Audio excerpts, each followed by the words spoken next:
My apologies. Why not something else? What problem is that? Will the test be on? The test will cover up to and including lesson 28. Up to and including 28. All right, any problems that you want to go over from this? Yeah, wait. For number 30, I got different answers, but my problem is still correct. What? What? It has to be like 70 off the side because they're both equal. So here for 30, Yeah, yes. yeah, so two things that we keep in mind here about triangles and their angles. Oh yeah, no, oh yeah, I got it. So notice that these two sides have equal length. What that means is that the angles opposite them also are equal. So the angle opposite this side is 70, so the angle opposite this side has to also be 70. Yeah. Why we can figure out, because all the angles have to add up to what? 180. We've already got 140, so there's only 40 degrees left. Okay, that's remembering these properties of triangles. 28, yes. 28, we had a trapezoid, right? The trapezoid. Okay. The trapezoid looks like this. 7, 13, 5, 5, and this is for what unit? Anybody? Unit is? Meters. Meters. Okay. Somebody tell me the formula for the area of a trapezoid. How's that?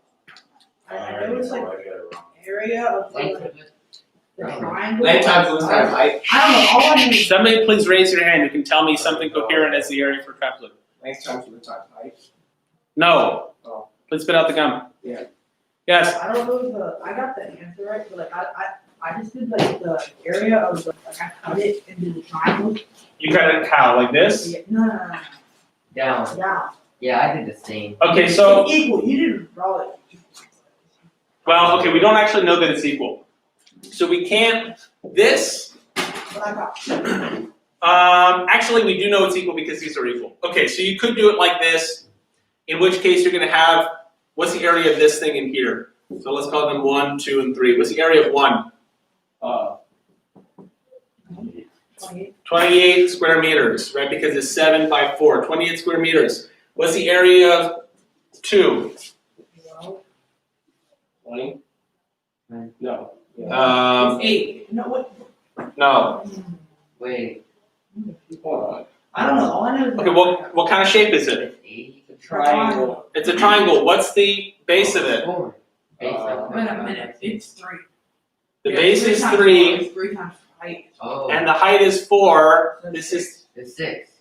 so it's 6, right? Because we have to divide it by 2. 6 square meters, and 3 is also 6 square meters. Okay, so then the area of the whole thing is 28 plus 12, or 40 square meters. That's one way you could do it. I think that's the least good way to do it. Why? Why? Because with a trapezoid, this one happens to be symmetrical, but trapezoids won't always be symmetrical. I'll show you 2 better ways to do it. So next I'm going to do, I think, the second best way to do it. The second best way to do it, this is what the book tells you to do for trapezoids, is to treat it like 2 triangles like this. Because you can always divide a trapezoid into 2 triangles. So we've got triangle 1 and triangle 2. In this case, triangle 1, by 1/2 base times height, the base of, what's the base of this triangle? No. Well, it's technically, it's whatever it's, I don't know what it is, but it's a cross.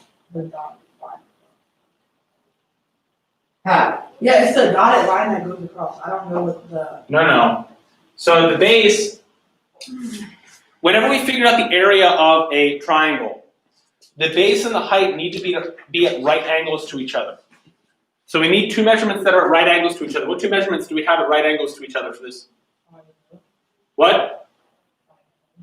Are 5 and 7 at right angles to each other? Is this a right angle? No. What 2 things do we have that are right angles to each other? No. Yes, we do. 7 and what? 4. Right, 7 and 4. Yeah. And 7 times 4 over 2 is 14. The second one.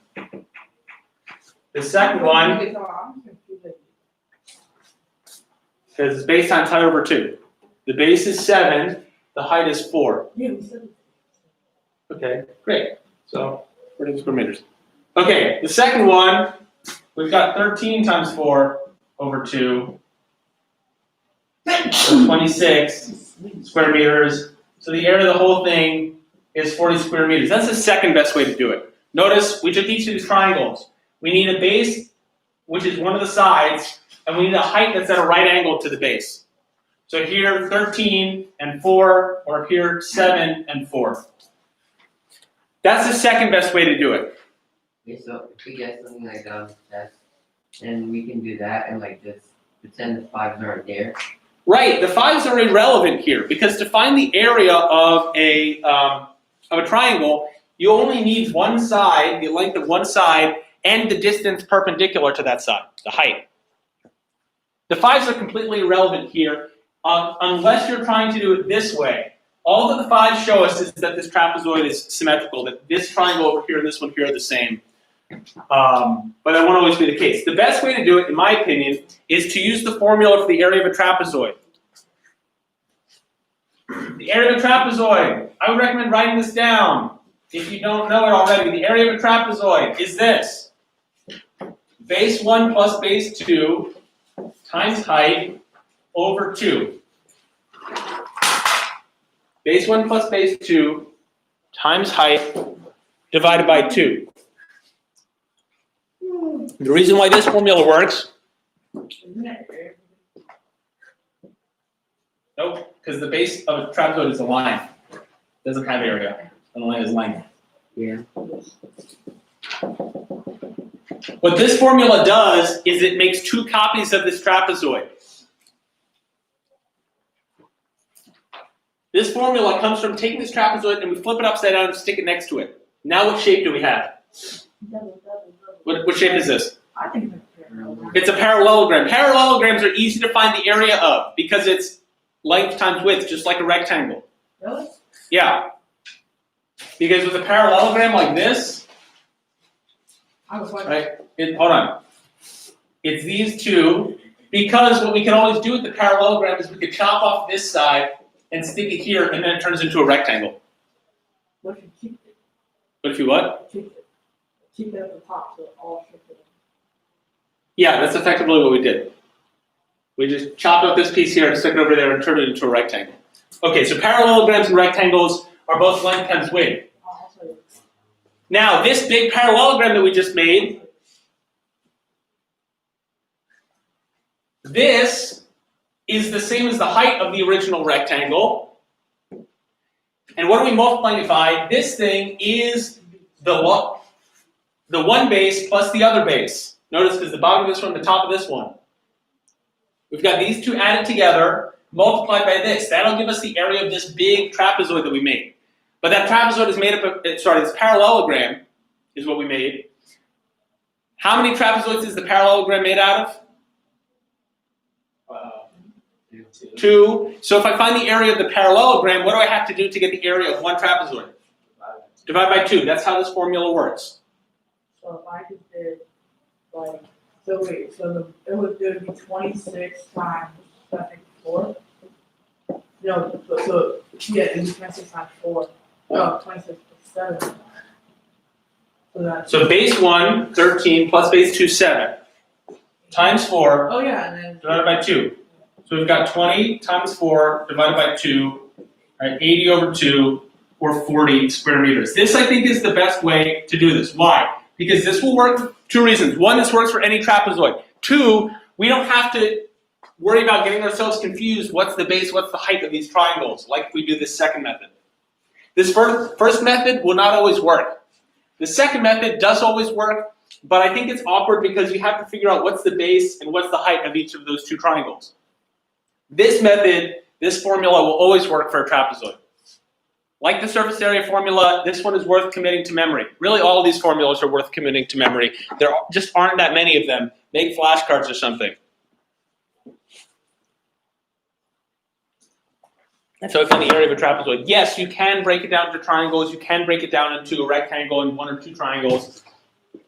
But this formula is more useful because it'll always work. Yeah. All right. Questions, comments, concerns? Any others you want to go over? Number 26. 26 and 10. Okay, let's do 10 first, and then we'll do 26.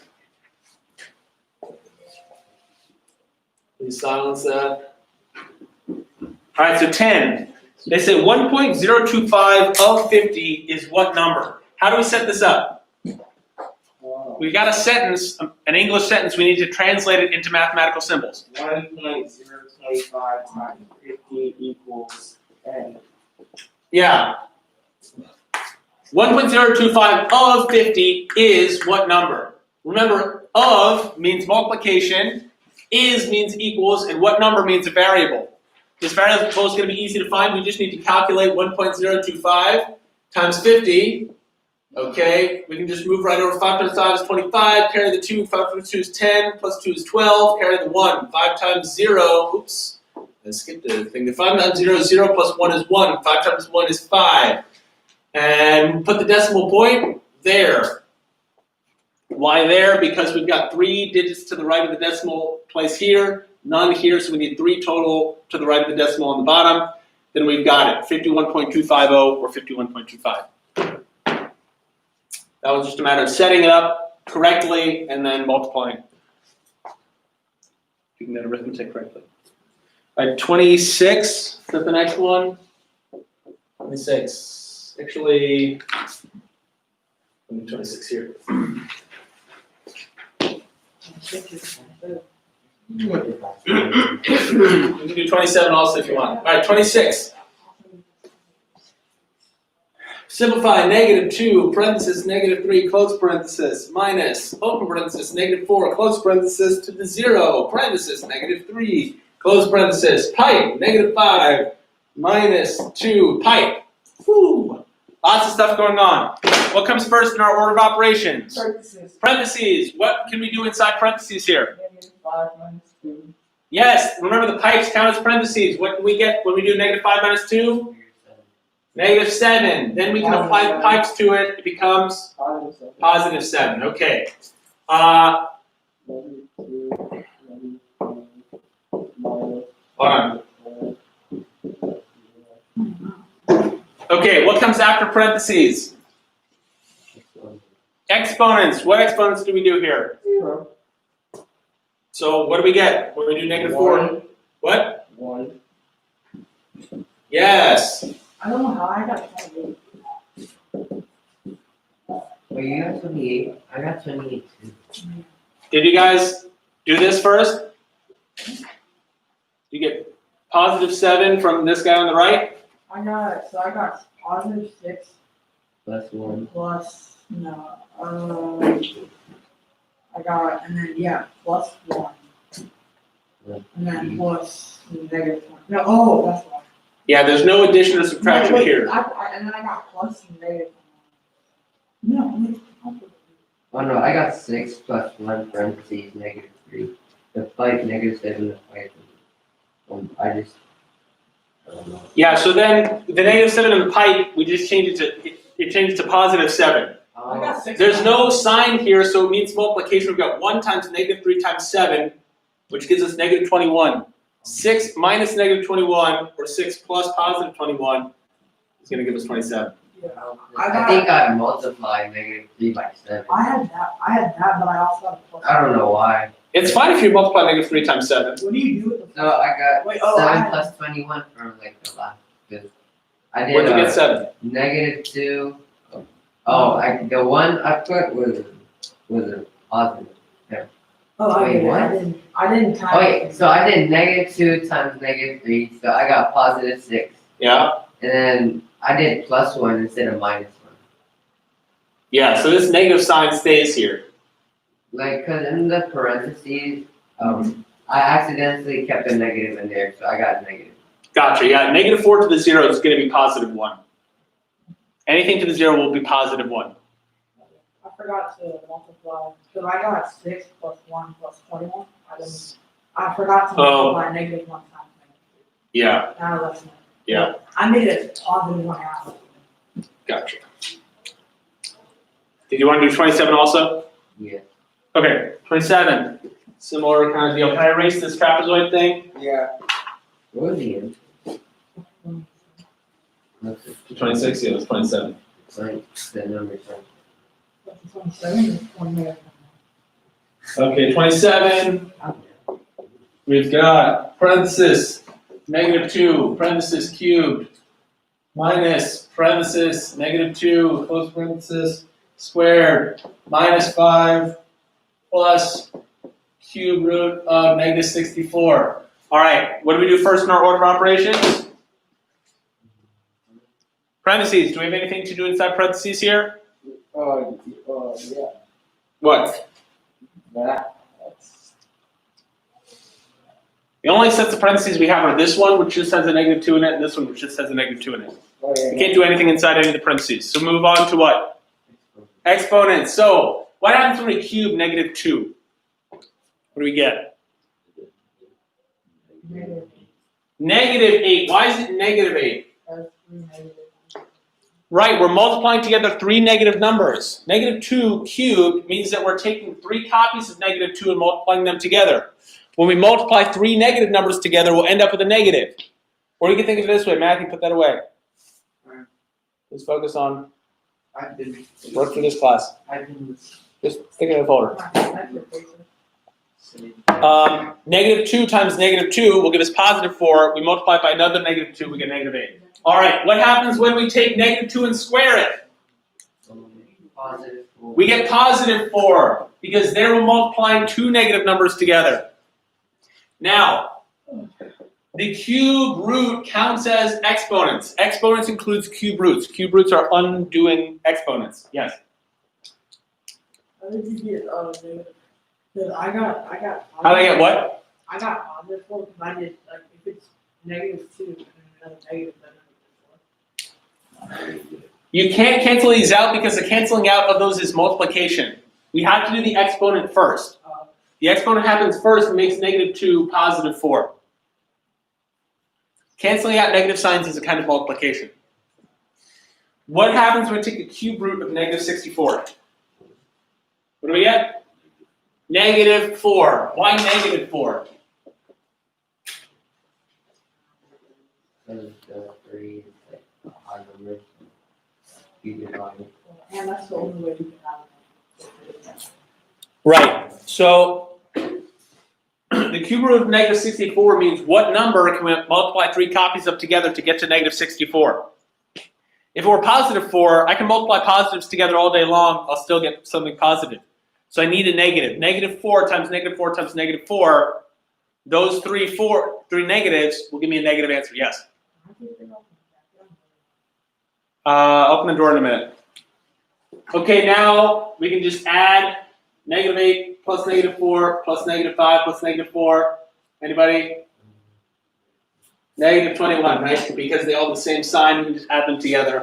We get 21, and they're all negative.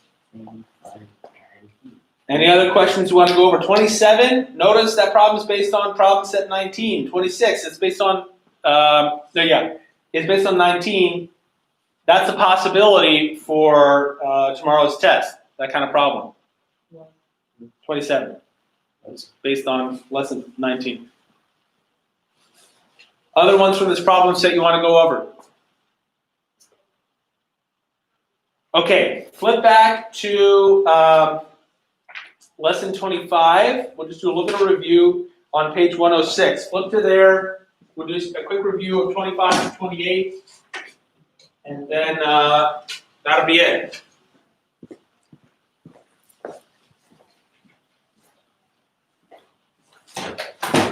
No more two guys.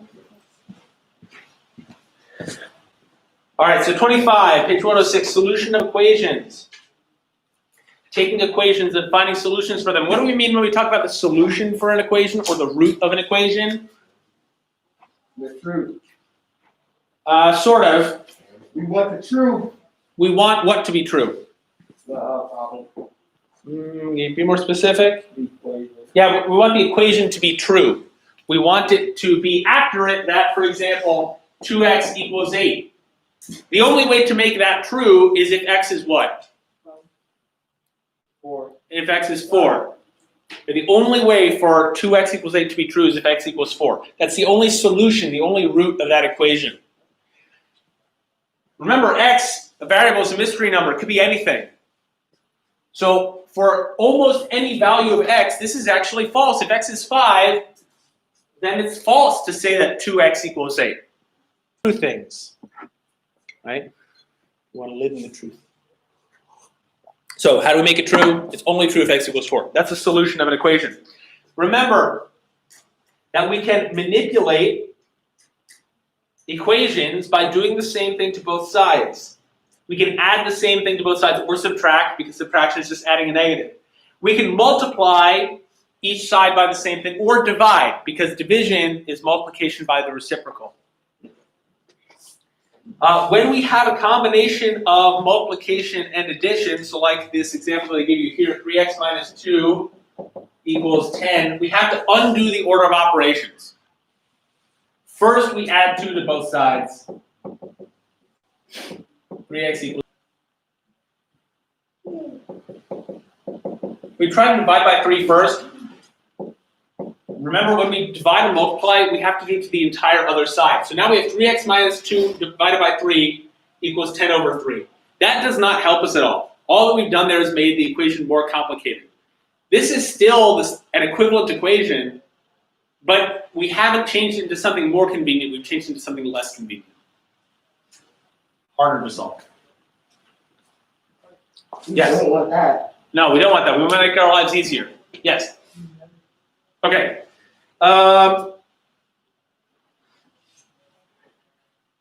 Remember that if we multiply or divide by negatives, that's going to flip the signs on things. All right, 26, page 110. Sometimes we'll have variables on both sides of the equation and constants on both sides. So if we have something like 3x minus 4 equals 5x plus 7. What do I have to do before I can solve this equation? The first thing that I should do here is do what? Okay, but I don't have any like terms I can combine.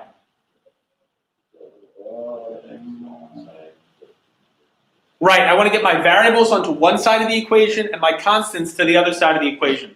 So here, I like to have my variables on the left, but it doesn't matter which one. So I would subtract 5x over here to get my variables on the left. I want to move my constants onto the other side. So I need to get rid of this negative 4 on the left, so I add 4. Now, I'm going to have negative 2x equals 11. Notice all my variables on one side, all my constants on the other. Then I can divide by negative 2. X is negative 11 over 2, or negative 5 and 1/2. Okay, 27, page 113, distributive property. We can do the distributive property when we have variables also. It works the same way. We just need to remember that our variables will combine. If we've got x times x, we should write it in a simpler way as x squared. When we've got decimals in an equation, we hate decimals. So we multiply everything, all terms on both sides, by tens until we get rid of all the decimals. We need to move the decimal. If there's one decimal point to get rid of, we multiply everything by 10. If there are 2 places, we multiply by 100. 3 places, we multiply by 1,000. 4 by 10. Get rid of those decimals, because decimals are annoying. I don't like keeping track of decimal places. All right, 28 and 116. We introduced this idea of these equations where we say things like 3/4 of what number is 69, translating from English sentences into equations. So remember that of means multiplication, it doesn't mean division. If I say half of 30, I don't mean 1/2 divided by 30, I mean 1/2 times 30. 1/2 times 30 is 15, and that is half of 30. Is equals, and what number is always our mystery number, our variable. We also introduced in 28 functional notation. Now, I haven't noticed any issues that you guys have had with functional notation so far, but that does tend to be one of these things that gives guys some problems. So as a quick review of functional notation, Functional notation, I think also this was one of the lessons that I was away for. Functional notation is just a shorthand way of writing different things that we might do to a variable. So we could say, write something like this. And the way we read this a lot is we say f of x equals x plus 2. That's just a way of saying, when I say f, do f to x, it means add 2 to it. So if I ask you for f of 5, what's f of 5? What? Is 5 plus 2 or 7? What's f of negative 1/2?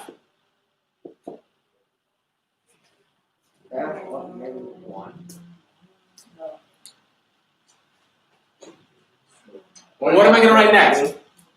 What am I going to write next? 3, you can't say it. 1/2 plus 2. No. I'm gonna get 2, negative. Negative 1/2 plus 2. What's negative 1/2 plus 2?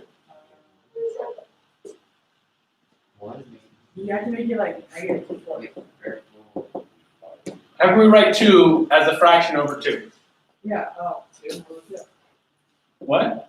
2 over 2 is Oh, 1. 4 over 4 over 2. Okay, so what is this? Negative 3. No. 3. Yeah, 3 over 2 Oh, that's fine. or 1 and 1/2.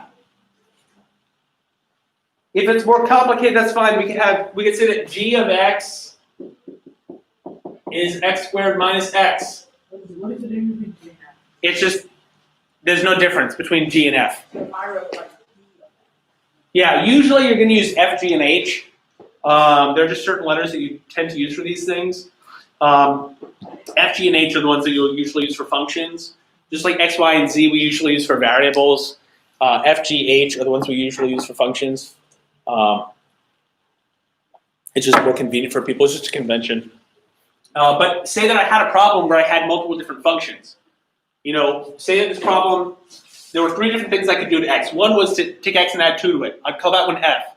The next thing I could do is I could square x and then subtract x from that.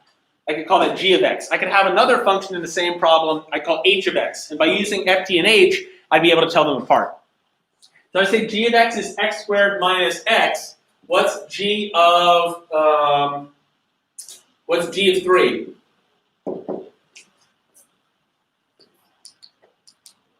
Well, first thing I do is what? What did I do here? How am I going to figure out what g of 3 is? If g of x is x squared minus x, g of 3 is? 3 squared minus 3. Right, we just plug in this constant for this variable. 3 squared minus 3, or? 3 squared minus 3? 9. 9 minus 3, or? 6. Okay, what's g of,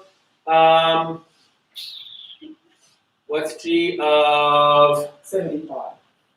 Well, let's not do that. Let's do g of negative 2/3. Actually, no, wait, let's not deal with squaring fractions yet. Yeah. Let's say g of negative 4. This is going to be Negative 4 squared minus negative 4. 16. Be careful, when I write that first part, how should I write it? Parentheses. Yeah, I should put this negative 4 in parentheses. Right, so 16, what? 16 what? Nope. Oh, Minus negative 4. Yeah, 16 plus 4. Right, negative 4 squared is positive 16. Minus negative 4 is plus 4. So g of negative 4 is 20. G of negative 4 is 20. Functional notation, it's just a shorthand way of doing this. Whatever value they give you here, you just plug it in for the variable. So g of x means to do this to x. So g of 3 means to do the same thing to 3. All right. Questions, comments, concerns about anything up to and including lesson 28 for the test tomorrow? There's about 10 minutes left. Opening it up for questions. Good morning. Just saw your message. If there's anything you want to ask about, ask now. Yes, negative 1 squared is 1. Because negative 1 times negative 1 will give you positive 1. 2 negatives multiplied together gives you positive. Yes. Yeah, any negative number squared is positive. When you square things, they always become positive. That's why we can't take square roots of negative numbers in this class. That's why. Right? Because to get to -4 by squaring something, we can't do 2 times 2, because that's +4, and we can't do -2 times -2, because that's also +4. We have to use imaginary numbers to do that. Yes, we do. Yes, we do. Imaginary numbers are cool. Imagine it, 1,007,506. That's a real number. Imaginary number, the imaginary number is I. Yeah. Oh, like -0. -0 is just 0. Just I is the square root of -1. All right, unless there are any questions, I'm going to close down the stream. Ah, ghost. Bye.